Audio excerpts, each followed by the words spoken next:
Caution, you're about to enter the no spin zone. I'm just kidding. I just always wanted to do that on air. I'm Lieutenant Colonel Alan West. Welcome to the Steadfast and Loyal podcast. You gotta light 'em up before they burn it down. Better dig deep and put 'em in the ground. Blood on their hands, they're hellbound. Save us all. Ooh, they're gonna burn it down. Save us all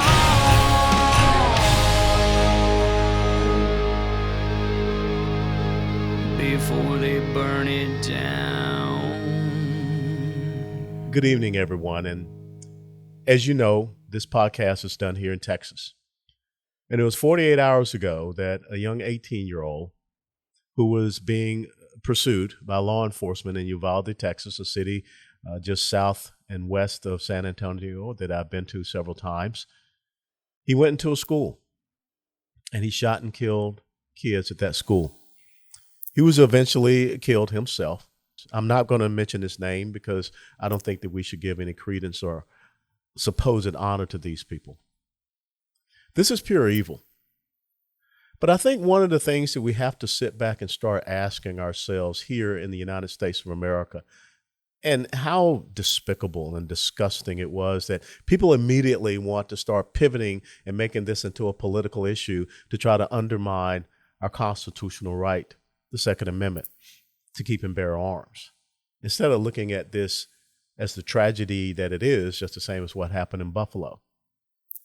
But ask yourself, when we have a society that so devalues life to the point where people are taken to the streets, vandalizing churches, saying that they're going to burn down the Supreme Court, saying that they're going to burn down churches even, attacking Supreme Court justices outside their homes, which is a violation of United States statute. When we have such a disregard for life, what example are we setting for young people? Because this is the second 18-year-old within the last, 2 weeks that has wantonly gone in and taken life.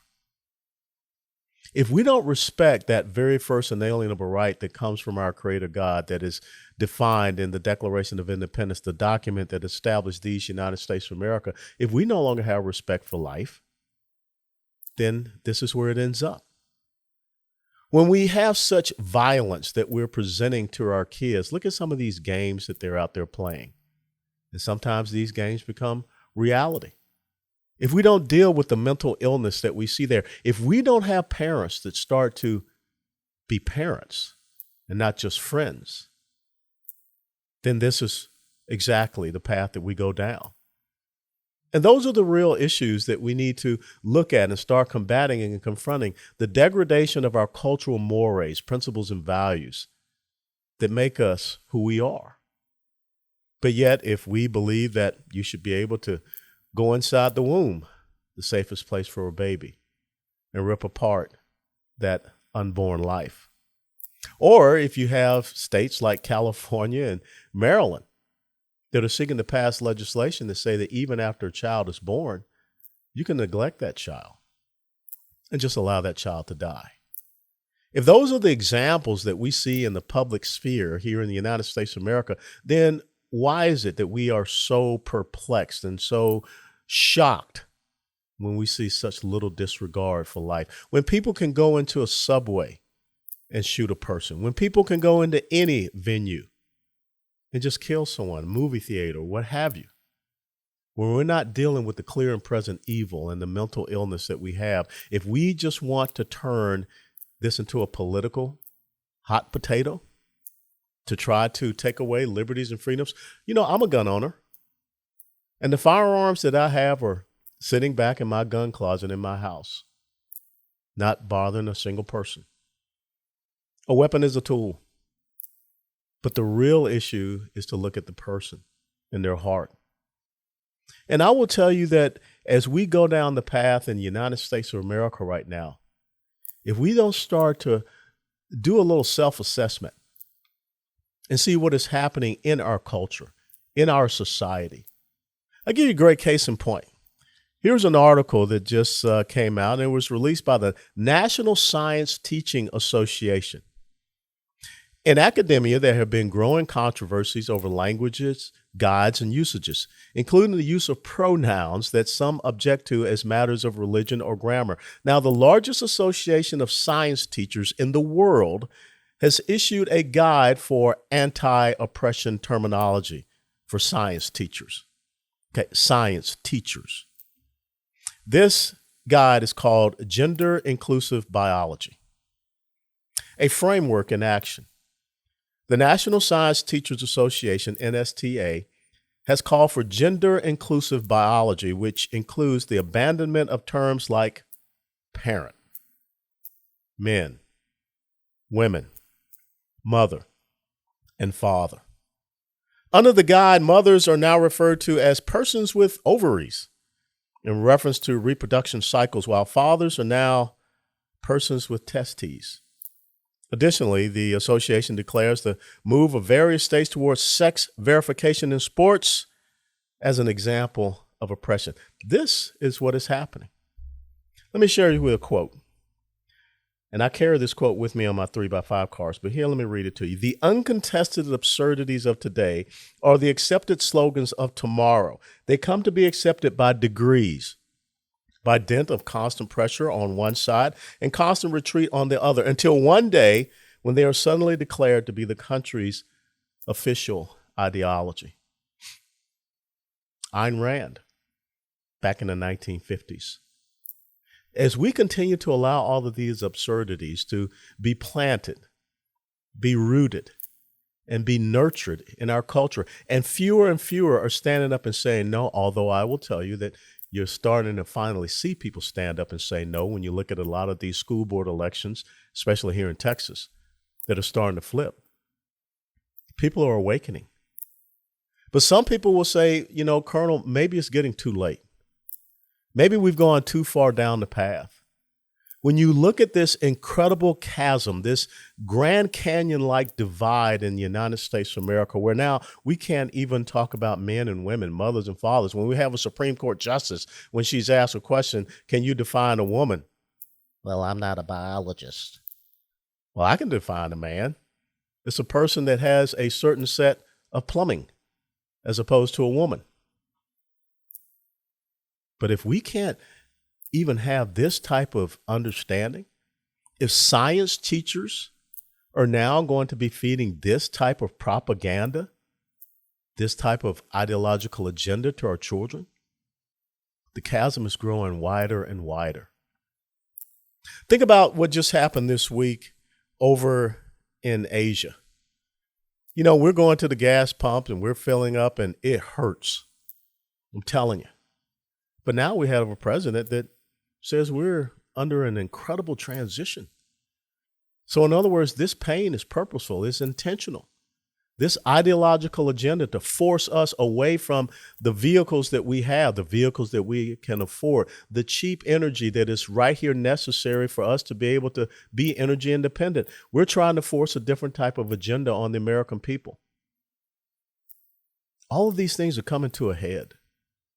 The culture, the fact that, you know, last week we talked about our religious liberty and religious freedom, and we discussed how some, even in the church, have sold out to this social justice agenda and this ideological agenda, making that chasm expand even more. And so I was doing some research and I was doing some reading, and I came across this thing called national divorce, and a good buddy of mine, David Reboy, wrote about it last October. Because there are some people that are believing that we're heading toward a path of a red America and a blue America. And even here in Texas, we have some folks that are very serious. They call it Texit, seceding away from the United States of America because they've had enough. Let me read to you another fantastic quote that a lot of you should pay attention to. A democracy cannot exist as a permanent form of government. It can only exist until the voters discover that they can vote themselves largesse from the public treasury. That means they can vote their own benefits. From that moment on, the majority always votes for the candidates promising the most benefits from the public treasury, with the result that a democracy always collapses over loose fiscal policy, always followed by a dictatorship. The average age of the world's greatest civilizations has been 200 years. These nations have progressed through this sequence from bondage to spiritual faith. That's why it's so important that religious liberty, religious freedom, our churches. From spiritual faith to great courage. From courage to liberty. From liberty to abundance. But then from abundance to selfishness. From selfishness to apathy. From apathy to dependence. From dependence back into bondage. Alexander Fraser Tytler, Scottish political philosopher, wrote that back in the 18th century. Where do you think we are in America in this cycle? After all, we're coming up on July the 4th. We're about 246 years in existence. And of course, if you listen to the progressive socialist left, as they fundamentally transform and remake America, America was not established on the 4th of July, 1776. It was established in 1619 because we are, after all, a racist nation, causing that chasm to expand. So when I think about this thing called a national divorce, and people are talking about it and advocating about it, a separation based upon constitutional conservatism, progressive socialism, statism, Marxism, communism, is that the path that we want to go down? There is a clear delineation as far as where America should be headed. Now, some people have asked me, well, how do you feel about this thing about a national divorce? I don't want to see my country split up. I know that there are many other countries across the world that would love to see the United States of America, the last and greatest hope for mankind. That's what Abraham Lincoln said, to be torn apart. There is no other place like the United States of America that was founded on the premise that the individual is sovereign because their rights come from a sovereign God, their life, their liberty, property, pursuit of happiness. But right now, we have a philosophy of governance. We have people that want to impose something totally different, something that has never been successful, totalitarianism and tyranny upon us. They don't want us to be able to speak out in opposition. This whole disinformation governance board, it's not going to go away. It's just going to find a better way to hide it.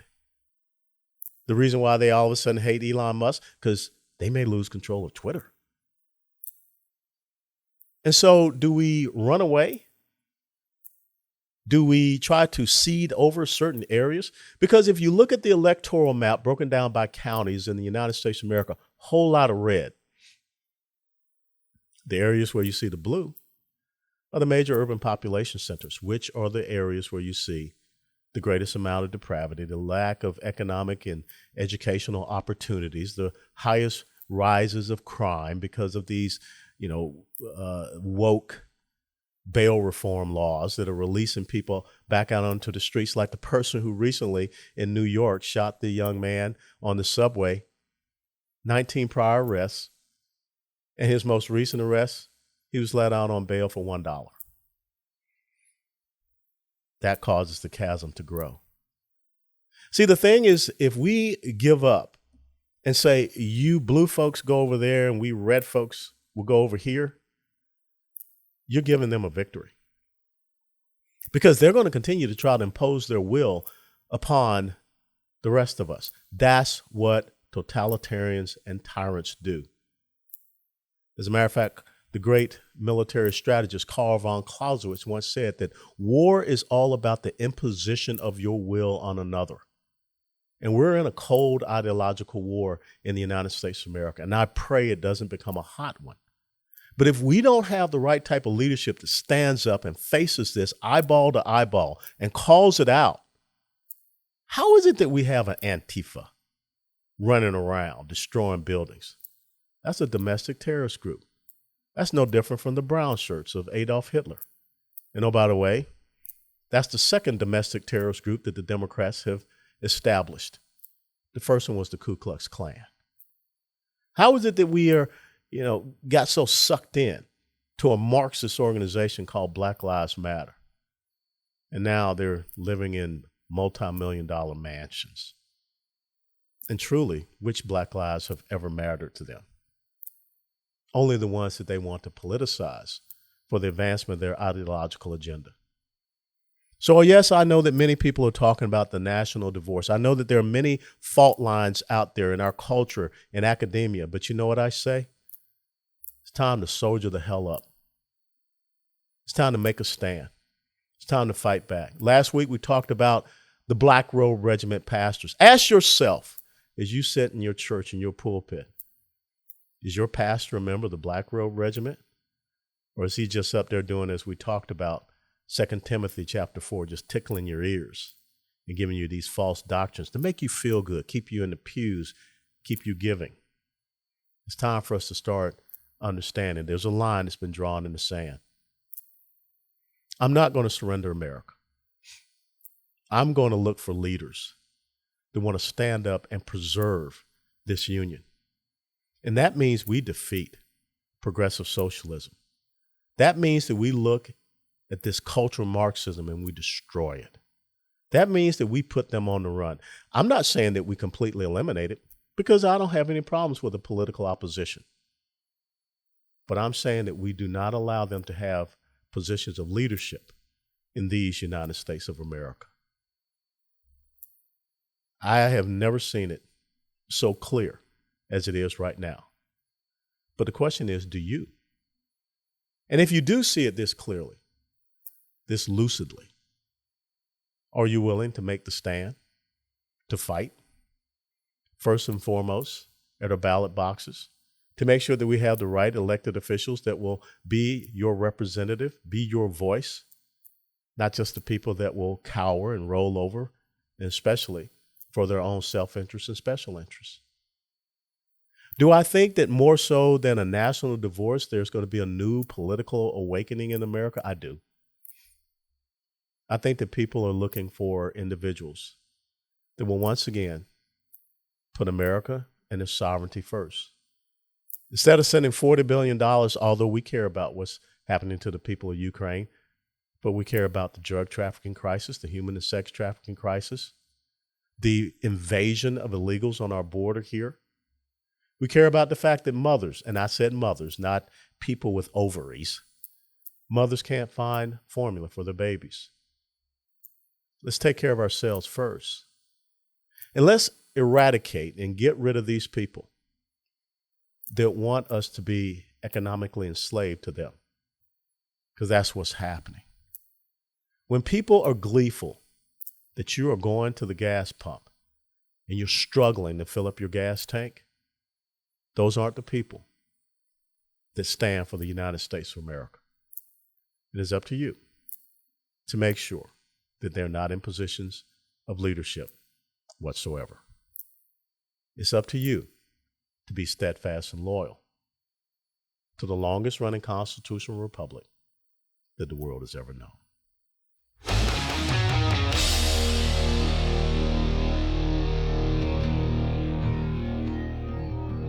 Hey, greetings, everyone. Welcome back. And as you heard with my opening monologue, we want to talk about this issue of national divorce. And we want to look at it from different aspects of our culture, our society, our economy, academia. And one of the people that I thought would be great to talk to is Tho Bishop. And Tho is a senior editor at the Ludwig von Mises Institute. And this is all about the Austrian School of Economics. It's all about our free market. It's all about private sector enterprise, because we really are witnessing a big fight between the centralized control of an economy and a decentralized control. So Tho, thanks for joining us here at the Steadfast and Loyal podcast.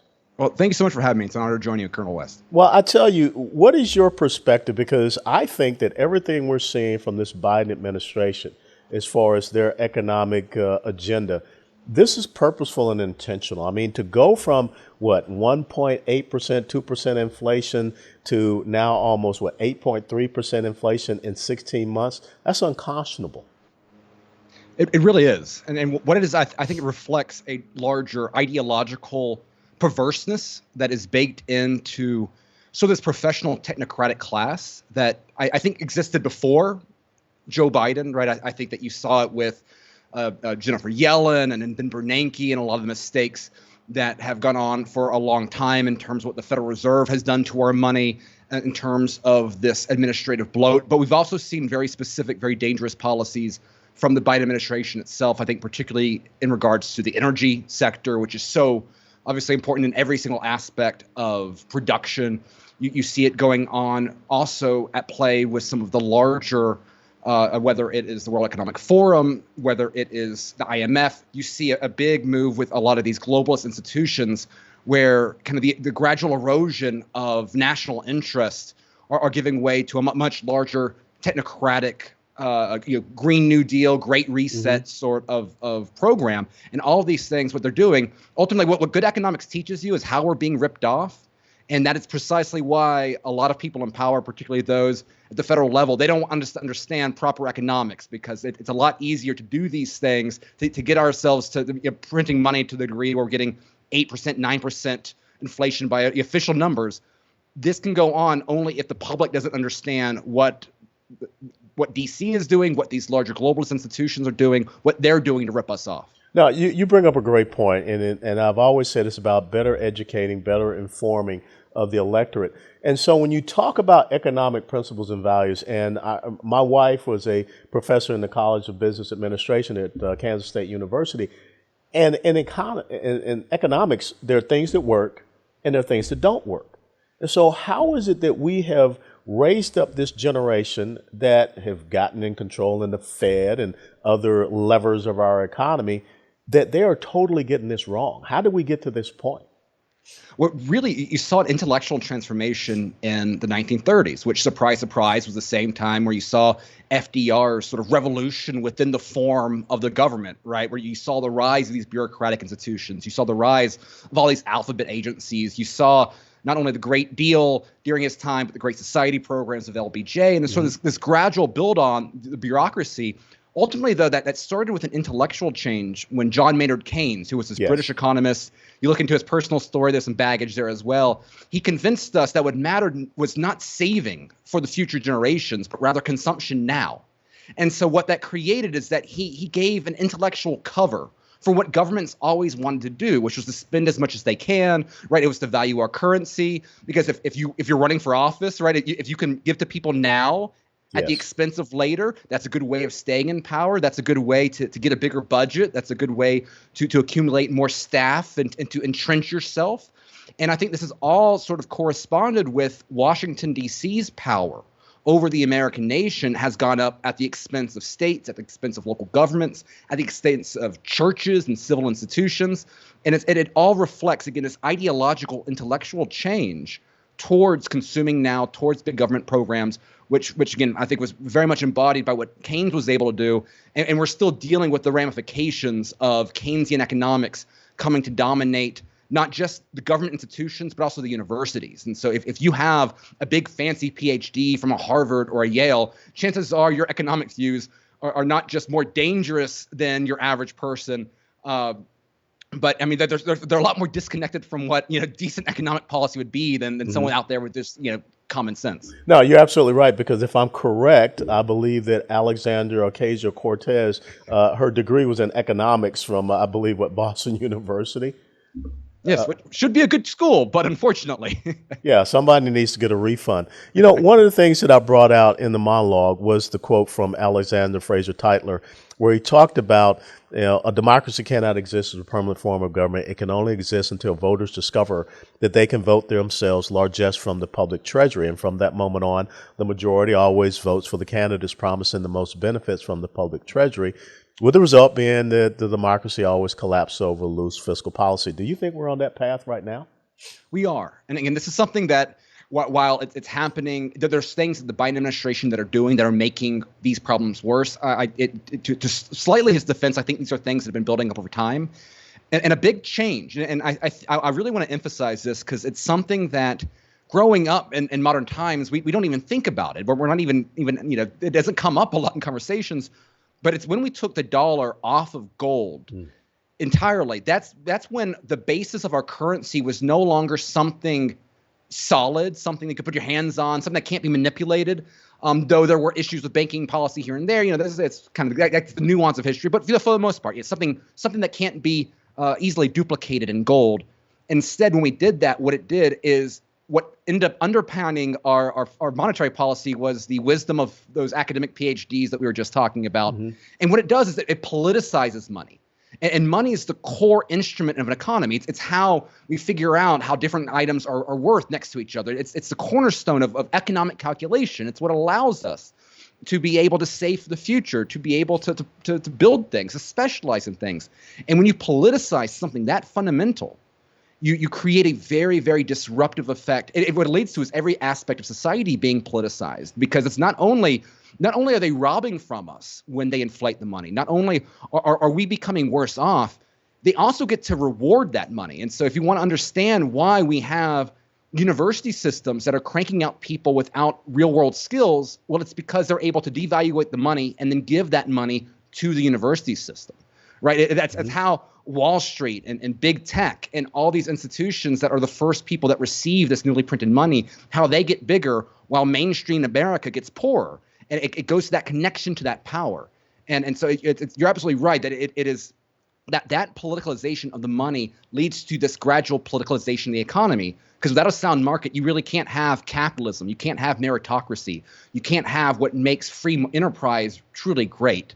And hopefully, again, nothing points that out to people more than seeing $5 gas and the price of steak doubling over the course of a year. It's amazing to me in that I'm wondering how we can reconcile this unless we get back to basics and fundamentals. And one of the basics and fundamentals, you kind of hit on it already, the Federal Reserve. And when you go back and you read and you study and understand, I call Woodrow Wilson the first progressive president that we had in the United States of America. And of course, the Fed was created during the Wilson administration. There's only the first place that you really saw that introduction of a centralized controlled bank was in the Communist Manifesto by Karl Marx.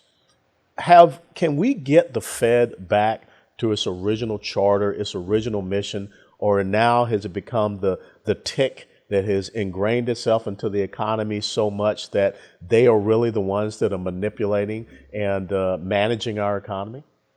Yeah, that's one of those difficult things is once you build an institution that has this much power, how can you rein it back in? James Grant is a great economic historian, a great economic theorist. He was the person that Ron Paul said that he would put in charge of the Fed back when he was running in 2012.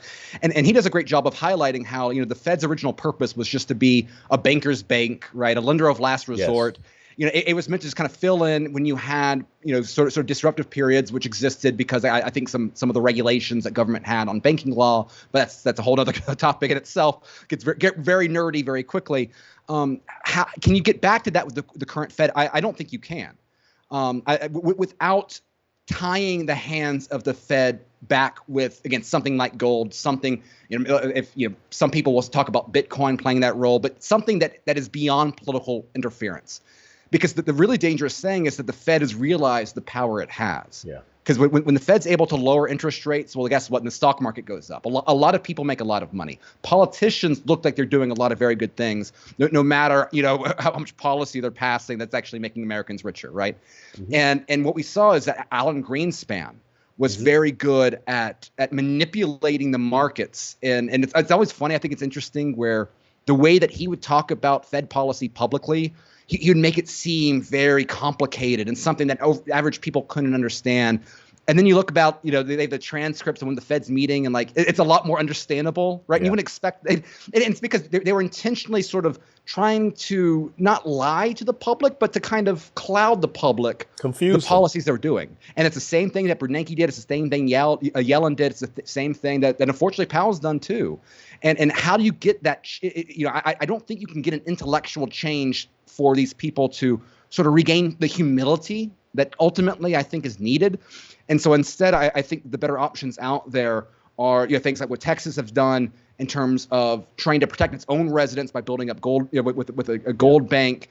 There's been attempts to lower taxes on gold. I would love to see that at the federal level, eliminating capital gains on gold, silver, cryptocurrency, some of these non-politicalized assets, and simply allow a way for Americans to save outside of a Federal Reserve that's going to continue to print because it's politically expedient, and just to create as many lifeboats off of this inflationary currency, and sort of, the extravagances, the lack of seriousness of Washington has, whether it's spending money or all these very big macroeconomic solutions that don't have easy political solutions. Well, I will tell you, I see the Fed right now as kind of like a crack dealer, and the interest rates and the manipulation thereof and the printing of money, that becomes the crack, and they're manipulating the markets through that. And we have gotten into a very bad situation where we're not looking at strong fiscal and economic policy. We're trusting on them, and we're putting the monetary policy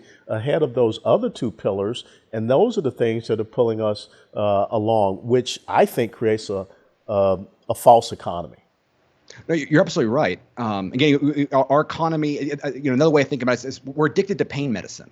Yeah. And the problem is that after the dot-com bubble, after the housing bubble, after some of these other disruptions that we've had, what we needed was, the issue that we have in an economy is not necessarily the recession. It's the boom that really consists of really bad loans. And in order to kind of cleanse the system of these bad loans, you need to allow some of these prices to go down. And the problem is that is not popular, right? People see their net worth go down. And then when you consider what we've done in particular over this past decade, right, after the great the financial crisis of 2008, 2009, and the recovery thereafter, the intentional policy of the Fed was to get people away from safe, more conservative assets like government bonds or CDs at a bank, right? They eliminated any money that you could kind of make from traditionally safe investments, and instead they pushed you into the stock market. They pushed you into investment housing. They pushed you into big tech companies that have never been profitable, right? Like that's our policy pushed people into more risky assets, and so therefore, if we have a Fed that wants to reverse these decisions, that's going to mean innocent Americans that are going to be holding assets that are overinflated because the Fed told them to buy, and there's going to be a lot of innocent victims from that. And you're talking about the subprime mortgage crisis. Jimmy Carter coming along saying everyone had a right to own a home, and we need to force people to give these loans out to individuals. And then you had the mortgage-backed securities that got sold out, and people were buying these things. And what happened 30 years later, somewhat in 2008? We had a financial meltdown. Yeah, absolutely. And what it does, it's policy that subsidizes risk in the economy. And if you subsidize anything, you get more of it. And so what we have is a market with more risk. And that makes the troubles that the Fed have right now even bigger than anything we've had in the past. And that's what's scary, is that the policies that the Fed should do to rein in inflation, to get really serious about it, there's going to be a lot of consequences to that. And that's not even taking into account insurance companies and pension funds that are all loaded with, assets that are overvalued. Yeah. That is a very dangerous problem. And this is where the Fed has backed itself into an issue that's very, very dangerous. And so there's not an easy political way out of it. And what we need to do is that we need to recognize that in going forward, we need to create real stability. We need to allow people to save safely, because the cornerstone of civilization is, planting that tree that your grandson gets to enjoy, right? Yeah. Savings are so key. And what we've done is we've made it difficult to save in the long term. And then that gets us things that this isn't something that is bad for an election cycle or two. You might have a politician lose their job. I mean, this is the sort of stuff that really hurts civilizations at its core. And that's what really concerns me. And that leads to the last point I want to get to. When you look at, Hayek, von Mises, Milton Friedman, Thomas Sowell, Walter Williams, all of these sound economic minds, do we see a fault line coming? I mean, do you think that America will be able to reconcile itself and right this economic ship? Because I don't want to see this national divorce thing. I think it is time for us to once again get back to sound economic policy, fiscal policy, monetary policy, just the same as, with everything else that is going on. But this chasm is growing bigger and bigger.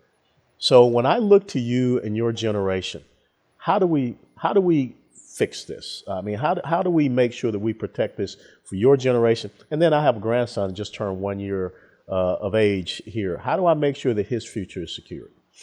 Well, one of the most important things is that, for one, never bet against America. In spite of all of the failures of our politicians, of our Federal Reserve, of the entire Washington class, the great thing that we have is that, for one, our people still have that resilient American spirit. They haven't been able to beat it out of us, and you saw this with, while not perfect, American people stood up against the COVID tyranny more than a lot of Europe, a lot more than a lot of the country, a lot of the world out there. Those values still matter. We've got great farmland. We've got great natural resources. America as a nation is still strong, particularly when you compare it to the rest of the world. And one thing is that because America's academic environment has been so influential, we've exported to the rest of the world a lot of the same policy, bad economic policies that we've been talking about. And so the American dollar, still relative to the euro, still relative to Japan, still relative to even to China, it's better off than the rest. Again, we have a lot of problems, but it's still better off than the rest. So relative to the rest of the world, I think we can still go strong. I think when it comes, though, to how do we reconcile these bitter economic burdens that policy decisions have forced upon us. 9% inflation is not a coincidence. It's not an act of God. It's not because of Putin. These are policy mistakes that have gotten us here. What we have to do to overcome that is, for one, recognize the limits to what Washington can accomplish. Right? If you want to offset the talk about national divorce, what you need is to restore the federalism that this country was founded upon. Yeah. Right. It's restoring power back to the state government, back to local governments, back to churches and civic institutions. Right. That entire framework that is not, captured in a four-way capital full of, with swamp people that hate your average blue collar worker. Right. Those people are not looking out for us. If we can restore not only the power, but the tax dollars that Washington takes from us, and we can keep that locally, that's where you get a lot better return. You get government services that are actually delivered in a way to benefit people rather than far off bureaucrats. Right? There's actually some very interesting political science about the degree to which, when for example, if you compare the performance of, like, say, the Swiss government, which has its own problems, right? But the Swiss government, most of the tax dollars stay local. Then the next most go to, like, the state level or their equivalent, and the least amount go to the federal level. Yeah. And what you have is you have government that actually can on occasion actually serve the people. That, I think, sort of model, that top-down model, that's what America was supposed to have, right? That's what the Jeffersonian vision was, that Jacksonian vision, and unfortunately lost that with Woodrow Wilson, with FDR, with that 20th century progressive revolution. Johnson. Right, all of that, and we can throw the Bushes in there too, right? This is not a non. No, yeah, you're right. This is not R&D. This is just and so if we can, and the beauty of this moment is, I think more Americans now than ever before realizes the degree to which that Washington class doesn't have our interest. So if we can succeed to organize this country, to bring power back to the people and away from that foreign government, then the natural resources of America, we can overcome these economic struggles that we're going to have. But hard times groom strong men, and unfortunately, that is what civilization is going to need. Is that we're going to face a lot of turbulence. Things are not going to be easy. We need to take care of ourselves, our family, and our communities. But I think that gives us the opportunity to build something stronger, better, and something that lives up to that American promise that this country was founded upon going forward. Well, I cannot agree with you anymore. Now, kind of let the audience know, what's the focus of the Mises Institute, and how can they follow your work there? So our main goal is to try to help people understand economics, and we can do that on a very deep technical level if you're interested in, like, learning and becoming a PhD. But most of our content is directed to normal people just wanting to understand, what the Fed's doing, trying to understand all the ways that the IMF is trying to rip us off. And so we've got a great daily email. And you can find all of our content at Mises.org, MISES.org. But we've also been getting into more sort of beginner videos, animated videos, to try to help with high school students or college students or anyone trying to understand the basics. And one series I'm excited about is that we have one focused on money, and understanding the history of money, kind of why it's important. And you can find that. It's going to be a 9-part cartoon animated series. We got 4 episodes out right now. You can find that at whathasgovernmentdonetoourmoney.com. All right. Tho Bishop, senior editor at the Mises Institute. Your website once again? Mises.org, Mises.org. And again, if you're interested in any of this sort of content, we've got a lot up there to find. And I want to thank you so very much. And, you know, my generation has to do a better job of, you know, defending what we have here in this great constitutional republic for your generation. So I appreciate you being on with us here at the Steadfast and Loyal podcast. I appreciate your leadership. You got it. God bless. Thank you. All right. That's a wrap. Thank you.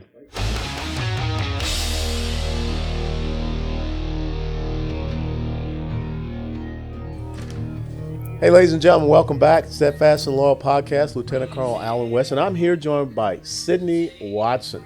And Sydney is an Australian political commentator and journalist. Now she's a Texan. But it was during her master's degree at the University of Melbourne that she started to notice there was an issue in the way that the media was operating. I think we're noticing that very well. Of course, I'd seen it before in other areas of life, but learning about it from Australian journalists in the field, where it was clear to me that something needed to change. In 2018, Sydney started publishing her ideas publicly. She created video content about social issues and noticed people felt similar to herself. By June of 2018, she was a weekly guest contributor on Sky News Australia. After a year of operating in the political media space, Sydney decided to move to the United States of America. And given the broader population and the strong emphasis on freedom, America was a great place to continue what she had already started. Initially living in the swamp of Washington, D.C., she was able to see the workings of the nation's capital and media hub, but she was afforded the opportunity to appear on One America News, America Tonight, and America First, as well as contributing to Human Events and the Post-Millennial. Now, as we said, Sydney is a proud Texan transplant, and since moving to arguably, she says, one of the best states in the country, she's dedicated a lot of time and effort to producing more content about top topics that rarely get a look into. Thanks for being here with us, Sydney. Thank you for having me. So what are the topics that most concern you as you sit and you look at America, and also as you look back and see what is going on in your native Australia? Well, it's funny because Australia just had an election and voted in a leftist government that I guess was designed to replace the conservative one, although conservatism isn't really a thing back home. So that's been really interesting to see how they've sort of swung to the left, where America's doing that too. But the things that are really disconcerting to me that I think are waking a lot of people up pertain to children. This bizarre emphasis on the whole grooming thing that's happening in schools, as well as the transgender ideology that's sort of taken root and really taken a hold of young people particularly. So that's one of the major things is anything pertaining to children. But I also think too the emphasis on sort of eroding freedom. I mean, I'm sure that you've seen that yourself you came from the swamp environment as well. So I spent a little time up there. Yeah, I mean, it's you sort of see that the people who are in charge of the country have no place making decisions about how your money is spent, because all they care about themselves is lining their own pockets. And I always think to myself, it's so odd that these arguably, I don't know, maybe a little bit kind of evil, demonic people are making decisions for the rest of us. And if that's who's in charge, well, we're kind of doomed. I'm a bit of a pessimist actually about a lot of this. So. Well, you know, and I want to talk about that because the overlying theme for this podcast segment is about this whole issue about a national divorce. I mean, there are some people that believe that the chasm has become so great that eventually America is going to separate into a red America and a blue America. Right. But what I say is that we've got to make a stand. We got to fight, and we got to reclaim our culture, our values, our principles, the academia, the courts, the media. We've got to reclaim those things. Yeah. But it is so important that your generation sees what is happening, wakes up. And I was really shocked talking about these social issues. Bill Maher just came out really strong against this whole LGBTQ IYXYZ, LMNOP and everything. How do you feel about that? I mean, I think that the left has gone too far Yeah. and going after our They've kids. gone off the edge of the cliff. They've gone into the chasm. Yeah, so I actually talk about this a lot. A lot of the content that I make relates to children a lot of the time, just because it's kind of strange. I never thought that I would find myself on this side of the fence, because I started off in the men's rights community, where I would talk a lot about how feminism has had a tremendous impact in, I suppose, hurting the rights of men. It's sort of like a superiority movement where they want to supersede where men are at. And so it's kind of been weird for me to sort of transition into talking about kids, but also women's rights, because women, as far as I'm concerned, are being erased. All this language that we're using around women, calling us birthing people and vulva owners and whatnot, it's so unbelievably offensive, but it erases us. It basically renders us down to body parts. It's just absurd. Well, it's interesting you say that, because during the monologue, I told people about the National Science Teaching Association and how they just came out with this gender inclusive biology guide, a framework in action. And it's calling for gender inclusive biology, which includes abandonment of terms like parent, men, women, mother, and father. And under the guide, mothers are now referred to as persons with ovaries, and in reference to reproduction cycles, while fathers are now persons with testes. And so, to me, this is what collectivism and the leftism is all about. They don't see you as a person. No. They just see you as an entity, kind of like the old, the Borg in Star Trek, The Next Generation. And I remember growing up, I'm a little bit older than you are. Just a little bit. Just a little bit, tad, a couple of days. I remember all of the hard work for Title IX. To bring women's sports into preeminence. And I went to the University of Tennessee, and we had an incredible women's basketball team and Pat Summitt and the national championships. But now we've got guys that are faking being women that are jumping in the swimming pool, competing against women, destroying women's sports.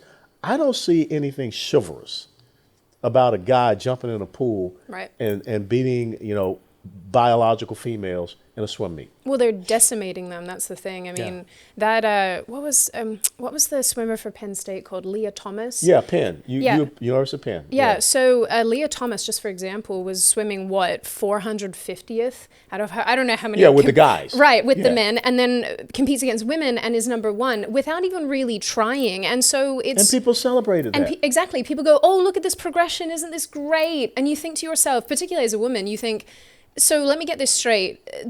Even men are better at being women than women are. Is that what I'm getting from this? And it's like, congratulations, feminism. You did it. You beat the patriarchy by becoming the patriarchy. Yeah. So it makes me laugh that the way that all of this has sort of come to fruition, because realistically, women have kind of sowed the seeds, I guess, of their own destruction by participating in this, because a lot of this is driven by feminism. And to some people who might not be super invested in the cultural side of things, that might sound crazy, but it's oftentimes these intersectional feminists who are going, no, we must be inclusive of everybody. But the net effect is that biological women, mothers, basically anybody who's got, 4 brain cells to rub together is going, wait a minute. And especially for us too, I hate the terminology surrounding women. I hate how dehumanizing it is.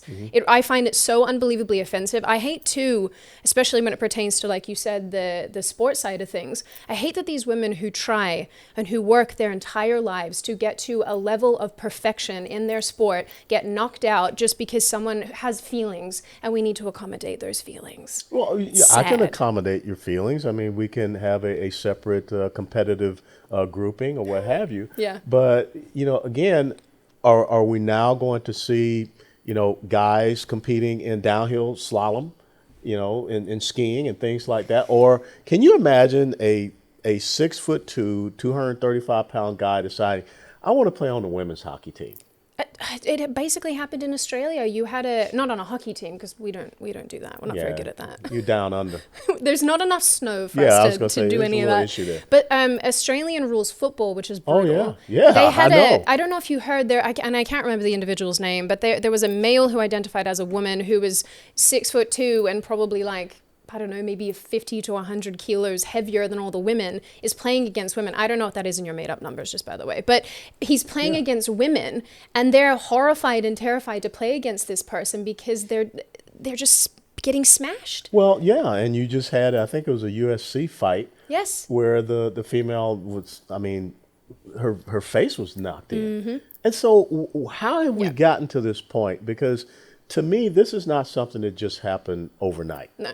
This has been a long, slow march. Yeah. And so how have we been so asleep at the wheel that we have allowed this incredible chasm to take over? I think it starts with the emphasis for acceptance in something kind of innocuous. As far as the transgender thing taking off, I can't really I call it gender dysphoria. It's a mental condition, but it is a mental condition. But even I'm pretty sure now, as far as the DSM-5 says, it's not. Like, they changed definitions in order to promote this inclusivity side of things. What I think is so interesting about all of this is that, again, I think some of this was born out of the feminist movement back in sort of like the 80s and 90s. And then I think we can trace a lot of the gender theory back to a man called John Money. I'm not sure if you're familiar with who he is. His story is revolting, I have to say that much. So John Money started off at Johns Hopkins back in the 1960s, and he actually founded the first gender clinic. And not to bore you with all the details of it, but basically he was a person who promoted pedophilia. He said that relationships between very, very young children, 10, 11-year-olds, and adult men were completely fine and acceptable. Wow. And he stayed on with Johns Hopkins up until his death in, I think, the 2000s or the late 1990s, I can't remember which.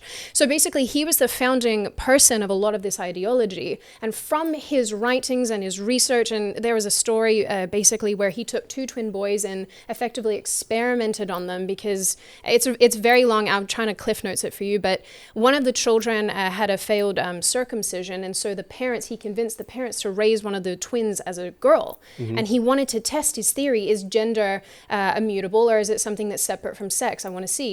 Ultimately, both boys killed themselves when they got older. It was a horrible, horrible thing. But that theory, his theory, although it was an abysmal failure, is hailed by all these gender crazy people as a major success, and they use it going forward. So I think that that's sort of a starting point of all of this. And if you think about it, if that's the origins of this movement, no wonder it's so unbelievably messed up and corrupt. Now, it's interesting because I do remember him because there was a documentary that is out there that talks about this infiltration of all of this gender, insanity. Insanity to our kids. But don't you find it interesting? I mean, you're a brand new Texan. Don't you find it interesting here in Texas that we could not ban child gender modification? Yep. Yeah. Because I do think that they have made strides, though, a little bit. Nothing. Oh, really? Because I was reading up on this in relation to that. I don't know if you're familiar with a child called Kai Shipley, who I think is 11 now, was put forward for Times Child of the Year, Kid of the Year, something like that is the terminology. And this child is basically trying to promote transgender rights for kids here in Texas. And what's interesting is that I was reading, when I was trying to follow up on that story, I think a couple parents or families are being dragged into court over this. I think over this whole, you can't operate on a 12-year-old child and remove their breasts. Well, there's the Jeff Younger case that is going on here, which is also horrible. It's incredibly horrible. And so, you ask yourself, where are the parents coming up with this? Because growing up as a kid, I never thought of going to my dad and mom and saying, I don't want to be Alan. I think today I'm Aline. And the teachers told me that I can be Aline. Right. It would have been a very interesting discussion. If you were wearing dresses, you probably would have been considered transgender. Consider yourself lucky. You don't strike me as the sort that will wear dresses, though. No, I don't wear kilt, I don't dress, see that. nothing. No. You are 100% into the Tonka trucks and digging in the yard. My Jeep and everything. That's what I'm into. That's why I went to the Army. I want to shoot guns. Well, but there you go. But isn't that interesting now today is that immediately, if a young girl, back in the day, you're a tomboy. If you wanted to go out and play basketball with the guys or softball or baseball, whatever, you're just a tomboy. But if you wanted to wear, overalls, blue jeans, you're just a tomboy. But now you'll be castigated as something and you'll be put on a certain track. Don't you find it funny, actually? It's funny that you bring that up. Don't you find it funny that on one hand you have these gender crazies saying the binary means nothing. The male and the female, it means nothing. Gender expression can look like anything. You don't have to be a girl that likes pink. You can like whatever you want. You can like, Barbie dolls if you're a boy. What's so funny, though, is that when children do present as liking things that are, quote unquote girly, their parents go, oh, my kid's trans. Oh, time for the hormone blockers. Time for cross-sex hormones. And you go, wait a minute, this is incongruent. It doesn't make sense. I don't understand. And I think it is wrong to do that to a child because they don't really know. No, they have no idea. None whatsoever. Well, they don't conceptualize, sex and gender and all this sort of stuff in the same way we do. I think about it in terms of when I was growing up, I grew up with older brothers, and the one who's closest in age to me, he and I are thick as thieves, and we always were. And I used to follow him around like a pain in the butt, and I would wear all of his clothes, and I would take all of his toys. Oh, you're done. Today you'd be done. Exactly. I would have been sent through the gender clinics, and it would. What would I be today? Presto changeo. Yeah. And my poor body would have been irrevocably changed, and I would be on, whatever cross-sex hormones now. And I feel sad because at the time, obviously my parents were like, okay, our kid is just a little tomboy who wants to cut her hair off and play with the boys' toys. But if they were in today's period, they'd be like, maybe our child is trans. Maybe our child is non-binary. Maybe we have a they-be. I hate the term they-be. Oh my God. No. And so what brought this forth into our culture and to our society? And I also want to get to, you said that you're a pessimist. Yes. I mean, do you think that we can't reconcile this? You think that we're too far gone, and we're never going to be able to turn this back and put the genie back in the bottle? Mm-hmm. Well, I think that the biggest thing, as a pessimist, I think the biggest thing is that our major institutions are too infiltrated with this ideology. So I think to myself, how do you wrangle that back? Okay. That's very challenging. So you either, in my view, and again, this is just coming from a very glass half empty perspective, you either have to destroy the institution and start again, because how do you get rid of an illness and a sickness once it's sort of, in every single layer, it's permeated through every layer of all of these institutions. I don't know how to do that. And so I think that the national divorce thing is such an interesting conversation when you do look at the institutions that we have, whether that be, the justice system or universities or, the myriad of other things. The national divorce thing would work if the right wing could actually create its own. But I think that ultimately we just end up infighting amongst ourselves. And I think that people overlook that a lot. What unites us is the common enemy of fighting ridiculous, bad ideas. Mm-hmm. If we weren't to have those anymore, I think, well, how quickly would things sort of devolve on our side of the fence, so to speak? And I think the other thing is that we make the assumption that the other side will just leave us alone. Right. And they won't. They won't. I mean, they are totalitarians, they're tyrants, and they believe that they're right. Yes. And they believe in imposing their will, their ideological agenda on us. 100%. And so I think that we need to look at all of those areas that they attack. Academia, the media, the culture, entertainment, sports. And we need to go after them, and we need to start infiltrating in. Yes. That's why I'm so glad to see so many people running for school boards now, understanding that you've got to get control of that policy making body that can make sure that at this level. But now how do we get into the schools of education on these college and university campuses?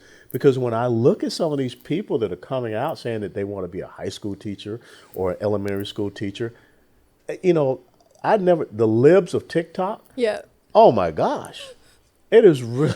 It's scary. It is beyond scary. Yeah. Because I have a 1-year-old grandson. I'm thinking, I don't want that teaching or being in a position of authority over my child. Yeah. And my grandchild. That person, these crazy blue-haired Looney Tunes, they're with your kid, 8 hours a day? The preponderance of time. It's horrifying to me, because I always think to myself, you have somebody else then imparting values on your child. Yeah. And I feel similarly to how you feel about your grandchild, because I want to have kids someday, and I go, I don't know if I'm equipped to do the homeschooling thing. And I think that there is some value to having, kids in school. I do believe that. Because, even when I was in school back in, the early 2000s and, the late 90s, we didn't have any of this. And I loved school. Mm-hmm. It was really fun. Now I go, oh, my God. They're basically sort of being co-opted, I guess, to participate in things that are developmentally unnatural to them. Yeah. And it's very disconcerting. Drag queen, story hour.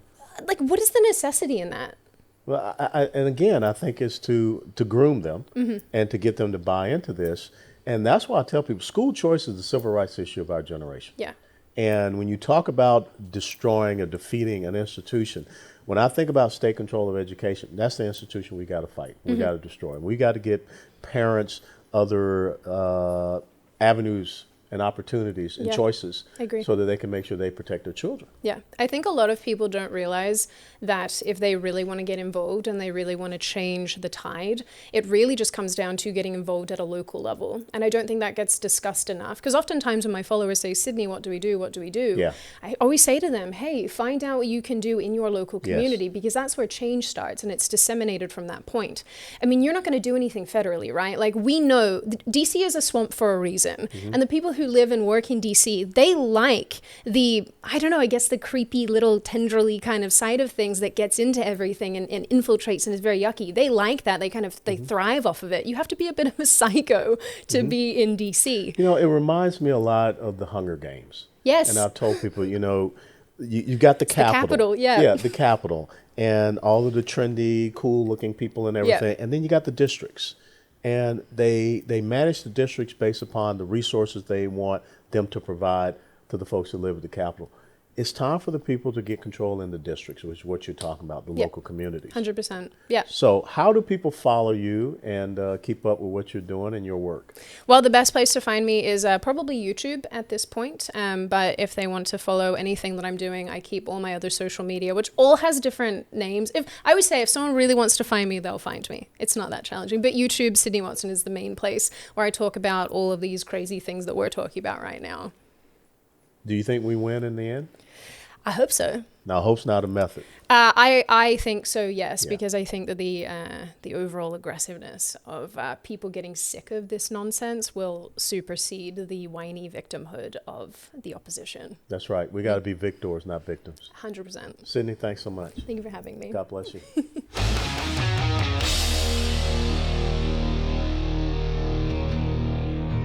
Hey, greetings, everyone. Welcome back. And we continue our discussion looking at these various aspects of our culture, our society, our politics here in the United States of America, and discuss this thing called the national divorce, this concept, the idea that maybe America is moving toward a dissolution or a separation based upon red states and blue states, or red America and blue America.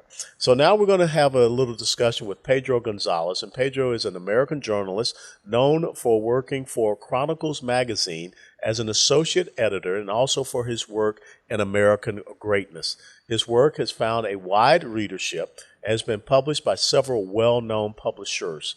Pedro began his career in 2018 when he joined the Center for American Greatness for a journalism fellowship as a Mount Vernon Fellow. He worked there as a staff member for almost a year, after which he became deputy editor and served for more than 2 years. His hard work and honest work bore fruit, and he was recently promoted to senior writer in 2021. Meanwhile, he has also worked as a writer for The Spectator in 2020, and he is currently working there as an author. His work has been featured in popular and well-known media and news publications such as the New York Post, Medium, Fox News, Newsweek, Washington Times, and the Daily Caller. Pedro, welcome to the Steadfast and Loyal podcast. Thanks so much for having me. Thank you for that introduction. My pleasure. You know, we're talking about the chasm that is growing here politically in the United States of America. And when I talk about politically, I don't, use Republican or Democrat, because I think there are two very different philosophies of governance. And it is all about how we see the individual and their relationship to the government. So it's the constitutional conservatism, which is really the bedrock of our republic. And then it's this progressive socialism, this statism, this cultural Marxism. So what do you see are the challenges for us today? And how did we come to have this incredible chasm and this divide in ideology in the United States of America? Well, I think that what we're discussing at bottom here, the idea of, the idea of a kind of split, a schism, this is actually, you could call it an American tradition. This debate basically over how we should live and under what assumptions we should arrange our affairs as a people. This is actually, in a way, the original American debate. Because remember, leading up to independence, it wasn't just like all of the colonists agreed, okay, we've got to break this thing up. There was a lot of debate.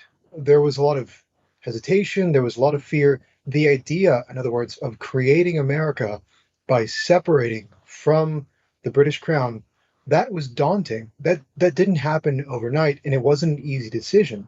And even after that, you had these intense debates over the ratification of the Constitution. And again, that really was, in essence, a debate about how we should live. And if you go back to the Federalist Papers, in just the first two, Federalist 1 by Hamilton, Federalist 2 by John Jay, you actually see this question of whether we should stick together or spin apart, and what would be the better way to live and ultimately avoid actually ending up where we are now. So this is a very old, and obviously in the Civil War, Yes. much later, this is a very old debate. And like I said, it's kind of like the original American debate. So I think that's the first thing to understand, is that although things are really intense right now, and obviously things are crazier than I think they've ever been Yeah. ideologically in the United States, we've been here before. And I think that gives me hope for being able to figure it out, right? To figure out this process. And we can talk a little bit more about that. Well, I think that you're right. We did have that debate early on. But if there was one unifying common denominator, it was about individual rights, freedoms, and liberties. It was about understanding that, the real entity of power was at the state level and below. But what we see happening today is a redefinition of what liberty is. And even Abraham Lincoln talked about this, how some people see liberty as what a person can do with themselves and the product of their own labor. But there are other people that see liberty meaning what they can do with a person and the product of their labor. They see it as their liberty to do as they wish. And so I think that's the new debate that we have here. And I just look at the fact that, Joe Biden recently and over in Japan, kind of laughing it off about these high gasoline prices that we're paying, Yeah. which is really crushing Yeah. individual families here, saying that, this is an incredible transition. So basically he's saying that we want these prices to be high so that we can move away from fossil fuels. We don't care about energy independence. We care about our ideological agenda, which has nothing to do with your individual liberty. So, let's talk about that, because I think that the founders wanted individual liberty. But I don't think that the progressive socialist left today, this postmodern liberalism, they don't believe in individual liberty. Yeah. Well, I think going back to, I actually just reread it before we came on the show, but going back to Federalist 2, there's an important set of paragraphs in there. And the first one, John Jay talks about what makes America America. Common language, common ancestry, common religion, common shared historical experience, common understanding of the principles of government, and common shared customs and manners. And much later, in 1797, when you have these newcomers arriving to America's shores, John Jay says we must see these people more Americanized. In other words, there has to be an agreement, or at least a shared set of assumptions, right? A shared thing, a shared culture. To your point, we don't really have that anymore. We disagree over some of the most important things that you could possibly disagree on. Now, how we got here is a very long story. There are different explanations for it. A lot of people tend to settle on this, and I think it's true enough, that basically at the end of two world wars and the Great Depression, and specifically under FDR, you had this kind of radical transformation of the relationship between the citizen and the state, right? And our understanding of where our rights come from. Whereas in the founding, going back to the settlers, there was this belief that our rights come from something transcendent, that they're natural, that they're pre-political, right? Yes. Whereas Natural rights theory, John Locke. Yeah. And then under the progressives, and obviously under the New Dealism, you have this reformulation that, in fact, our rights come from the state. Yeah. Right. Okay. So that's kind of how we got here in a nutshell.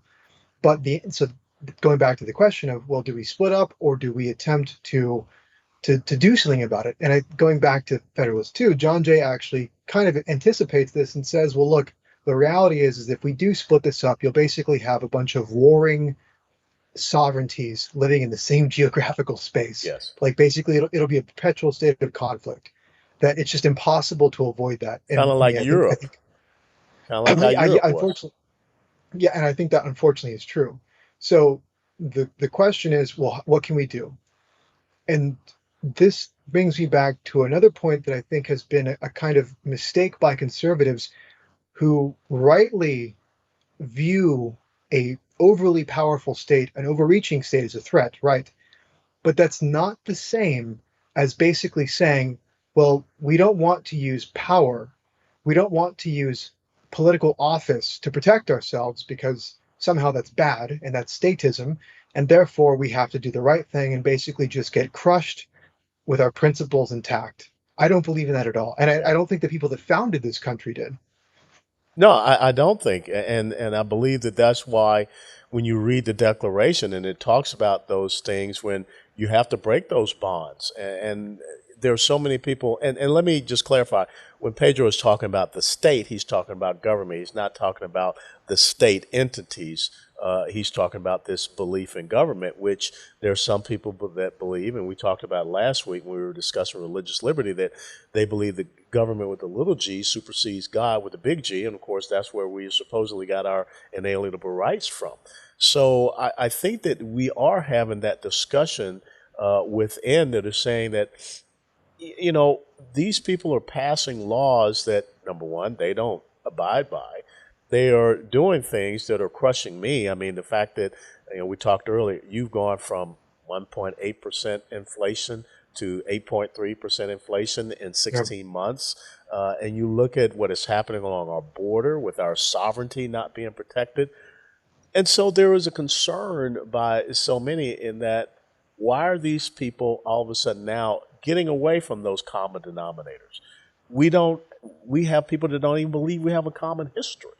You know, Yeah. America was not about July the 4th of 1776. It was about 1619. So we see a wholehearted effort to fundamentally transform, reshape. We're not teaching the civics. We're not teaching the Federalist Papers like we should. We've got adults that don't even understand the three branches of government. And look at this issue with Roe v. Wade. People don't even understand about Supreme Court decisions and cases that they hear.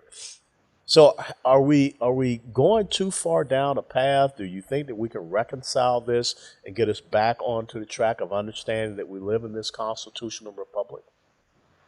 Well, I think that getting to that point is going to be very difficult. But whether you are on the side of dividing, breaking this whole project up and trying to go your own way, which again I think would have a lot of problems. Just even And I getting don't want to see right. happen. I don't. No, and I think honestly it's much harder because regardless of how angry Americans get at each other, the idea of dividing the country up is ultimately, when you're confronted with it, pretty cataclysmic. And most people, I think, although they would say I'm ready to break this thing up, would at the moment of decision say it's not worth it, right? But in any case, I think the work is the same whether you want to break it up or fix this country. And I think a lot of that work is done at the state level. Yes. And so the example that I'll use is what Ron DeSantis is doing in Florida. To his credit, and this is setting aside whatever his motive is, because it could be that he actually believes in what he's doing, which is the best case scenario, or he's just a very good politician and is doing what he knows will keep him in office. Yeah. And you know what? That's great. If keeping himself in office means doing good things and legislating correctly, fantastic. The I'll people take win. that. Yeah. Yes, I'll take that over Spencer Cox in Utah, who, when presented by conservative lawmakers with a bill to ban transgender participation in girl sports, he promises to veto it because he doesn't want to offend LGBT activists. This is a Republican governor, right? Yeah, no, I'll take DeSantis. And I think what DeSantis has been doing is basically stating, whether he realizes it or not, we think that our society ought to be arranged a certain way. And so, no, Disney, you don't get to push transgenderism on children. I think this is an important thing because ultimately what we're discussing at bottom is a battle over values, and which value system will ultimately win. Now, when we're talking about Biden and the left, Democrats, whatever you want to call the enemy, these are people that have a set of values that obviously most normal Americans find repulsive. The idea that nations can't have borders, that people are just actually bloodless populations fit only for being managed and controlled. The idea that men can just snap their fingers and become women, and that also applies to children. I mean, this is obviously most normal people don't agree with this stuff. And so the question is, are we willing to actually fight for it? And again, I point to guys like DeSantis who are legislating in a way that defends a set of values and principles that I think are correct.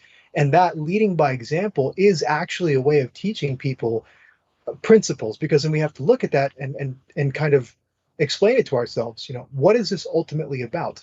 It's about a way of life. You're right. And the thing is that when you read the Constitution, you go to Article 1, Section 8, I think there are about 17, 18 things that are the specific enumerated duties, responsibilities, enumerated powers to the Congress, to the federal government. And that's why we have the 9th and 10th Amendments, because it says all of those powers that are not delegated to the federal government are reserved to the states and to the people. And what I see is that instead of talking about this national divorcing, if we had the strong governors at the state level that stood up and said, we're not doing that. If we had people that stood up and said, you really don't have the enumerated power to say that you're going to undermine our energy independence. You can't just by executive fiat say that everyone has to get a shot. That's a violation of our representative democracy. We have people that are sent to represent the people and be their voices. So I see that there has to be an awakening. And you brought up a great point. This has nothing to do with R&D after your name. It has to do with how you see that relationship of the individual to the institution of government. And there are Republicans that don't get that, that don't understand that. Yes, absolutely. There are. I mean, we just talked about one, Spencer Cox, but there are also people in the conservative movement, these representatives of, let's call it the legacy or the establishment conservative movement, who, when they look at people like DeSantis, they say, well, you're going too far. To give a concrete example, National Review. National Review has been extremely critical of DeSantis, basically saying that he's legislating with a kind of morally informed legislation, which is bad because government should be neutral, but that's not true at all. You're telling me that the framers, the people that founded and created this country, were morally neutral? That they thought government should be just organized basically around nothing? That's absurd. And I think that, going back to the point about the 10th Amendment, the states are incredibly powerful. And I think that our focus on DC, on what's happening in Washington, while interesting and entertaining, usually for all the wrong reasons, distracts us from the fact that the most important politics are right here where we live, on the local and state level. And if we want to really actually fight for the way of life that we want, it has to start here. And I think that I'm going back to this thing about Disney, because I think this is actually a great example. I'm kind of obsessed with it. A professor from Dartmouth did an interview with the New York Times, and the professor was asked, do you think woke corporations like Disney are going to stop trying to impose their views on the public after kind of getting punched in the mouth by DeSantis? And the professor said no, because this is ultimately a question of how hard Disney is willing to fight for, his words, its value system. And by the opposite side of that token, it's also a question of how hard we're willing to fight for that, again, where we live. Because if we constantly just look to DC, the ground is moving beneath our feet, and before you know it, the red state that you live in is actually not so red anymore. No, you're absolutely right. And when you look at the mantra of the progressive socialist left, even in a state like Texas, all of our major urban population centers are controlled by leftists, far left. I mean, you look at where I live here in Dallas County, you go down to Austin, of course, Travis County, Houston, Harris County, San Antonio, Bexar County, it's all controlled by the left. And even in my birth state of Georgia, 5 metropolitan areas, Atlanta, Augusta, Macon, Savannah, and Columbus, all controlled by the left. And that is the means by which they go in. And that's where you see the greatest amount of failure of the left's policies. So it is about us finally realizing, I think we're waking up. You're seeing people run for school board. You're seeing people Yes. now finally running for city council. But I want to shift and talk about another awakening that I see happening. You know, here you are, a young Hispanic fellow, and here I am, an older black guy. We're starting to see some changes in our communities as well, uh, where we're moving away from this victimization. We're moving away from this economic enslavement that we've seen from the Democrat Party from the left. And I'm just hoping that we can foster that and make sure that they are a means by which we can bridge this divide, especially in our urban population centers. Yeah, I think that I'm very, very cautious about being optimistic, frankly. But I think this much is true. The modern left, the modern Democratic Party, because remember, the Democratic Party used to be the party of the white working class Absolutely. voter who was often Catholic. So really the kind of quintessential underdog party, right? The working class party. Not anymore. And since abandoning that voter, the white lower class working voter, it has focused mainly on building a coalition that is really only united by resentment for America, for white people. It's a coalition that is really only united by shared hatred Yeah. for those things, which are portrayed as, America is bad, white people are evil, all of this is your fault because you were born a certain way and because America is just irredeemably racist. The founding was in 1619. Everything has been wrong since then. That that kind of coalition is powerful in the sense that anger really gets people going, right? That really gets people out to vote. However, it's not clear to me how long that kind of a coalition can kind of It stick can only together. go so far. Yeah, before the wheels on the wagon just kind of spin off. And I think that you're starting to see that. And again, it's important to frame it this way because the Republican Party will, I think, try to basically point to the increase in Hispanic support for themselves and see, well, look, that's why we need amnesty, because more Hispanics support us, and they must support us because we've softened up on immigration, and therefore, if we want more Hispanic voters, it's like they try to take a good thing and then ruin it, right? Yes. Yeah, And so I think they yeah, always find a way to steal a defeat from the jaws yes, of victory. And, yeah, and that's a big concern that I have going into these midterm elections because yeah, you can't just sit back and say, vote against those guys. You've yes, got to say, what are you voting for? yeah, that's And exactly to right. make the mistake and believe that all Hispanics are monolithic and all blacks are monolithic, all Yeah, Hispanics want open borders because they want, that's not the case here in Texas. People yeah, want no, safety and security. They want sovereignty. They don't want to see people just willy nilly come across because they did it the right way. They believe in the rule of law. It's just the same as I believe that you're starting to see more people in the black community who want better education opportunities, better economic opportunities, and they see they've been sold a victimization bag of bad goods from the Democrat Party. yeah. So it is so important that you're right.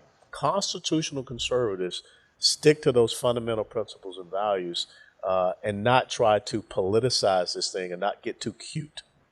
Yeah, no, that's exactly right. And I think this was what I was concerned was happening when Trump was in office because he was getting advice from guys like Karl Rove who were telling him that if you want to increase your share of the Hispanic vote, then you have to. I mean, it's extremely cynical if you think about it. Like it's kind of like saying, well, if you want to win more black voters, you have to cater to felons or something like that, like Yeah. violent criminals, right?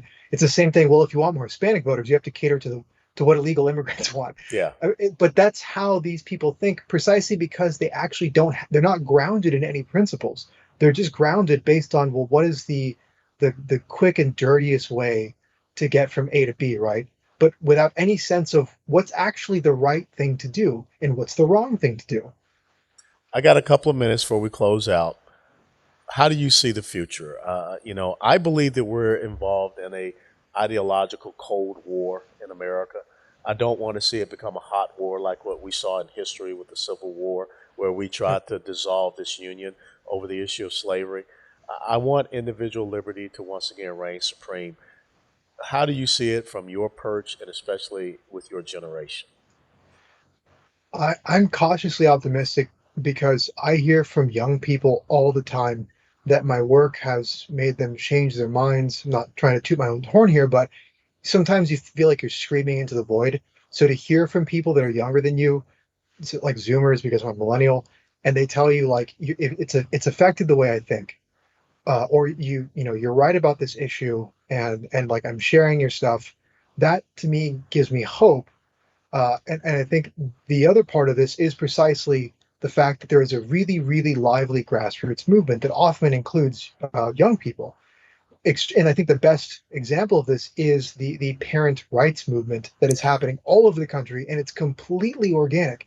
In many cases, it's happening without the support of the GOP. I talk to parents in Texas all the time who are going to war against these school boards, and I'll ask them like, how much help are you getting from like the establishment Republican Party in Texas? And they'll tell me, well, they come to our fundraisers and shake hands, take pictures, but then we need their help, they never answer us. Yeah.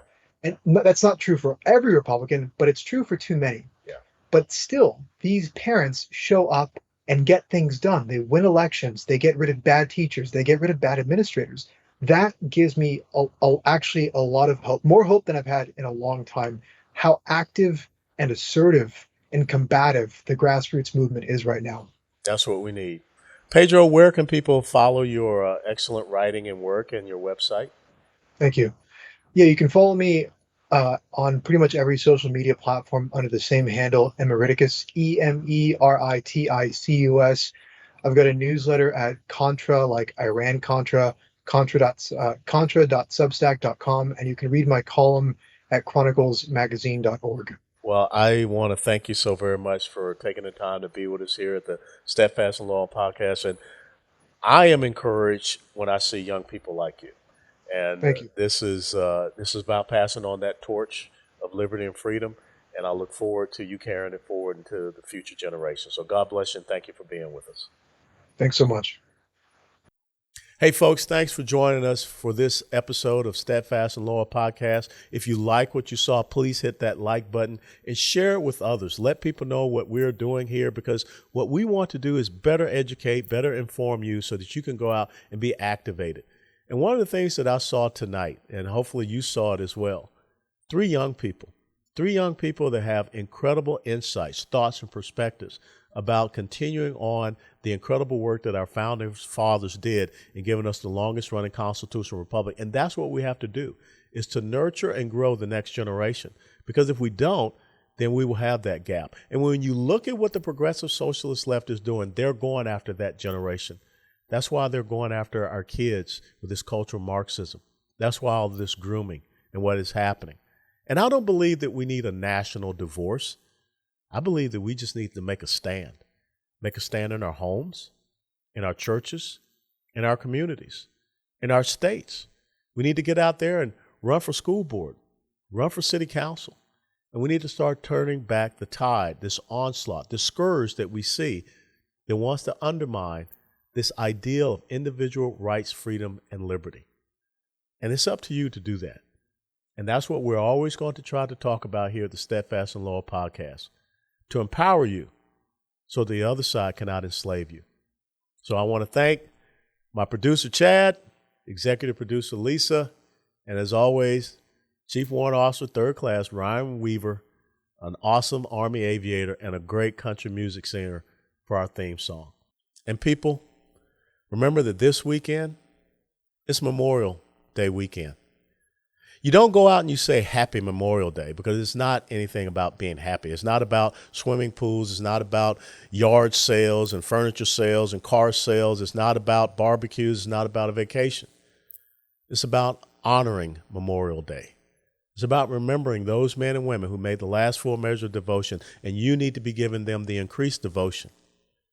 I think about a young man by the name of Army Sergeant, Texas National Guard, Bishop Evans, who just a few weeks ago lost his life by jumping into the Rio Grande River to save 2 men, illegal immigrants, who were trying to cross into the state of Texas. Come to find out that they were drug smugglers.